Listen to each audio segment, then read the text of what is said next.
Assalomu alaykum, YouTube kanalimiz obunachilari. Keyingi zakazlarimizni bilan Shahrixonga olib kelib o'rnatib berdik. Bu 4 teshik, 3 ta rom.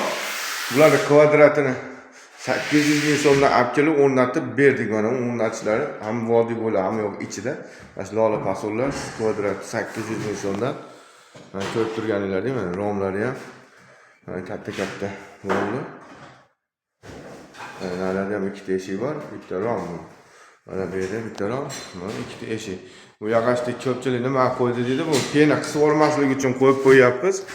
Bemalol ochib kirib chiqsa bo'laveradi, sekin ehtiyot qilib. Pena qisib olmaydi. Shuning uchun beliga yog'och qo'yib qo'yganmiz. Oynalar germetiklangan. Mana oq gulli qo'yib berdik, shundan qo'yib berdik. Ko'rib turibsizlar, juda ham chiroyli chiqdi. Mana O'zbekiston bo'ylab dastlabkilarimiz bor. Vodiy bo'ylab olib borib o'rnatish ustunovkasi ichida bo'ladi. Bemalol murojaat qilaverasizlar. Murojaat uchun telefon raqamlarimizni pastda yozib qoldiramiz. Yoqqan bo'lsa bitta like tappisiga bosib qo'yamiz. Kanalimiz keyinroq tarqalishi uchun rahmat, sog' bo'linglar, salomat bo'linglar. Mana eshik romlarimiz.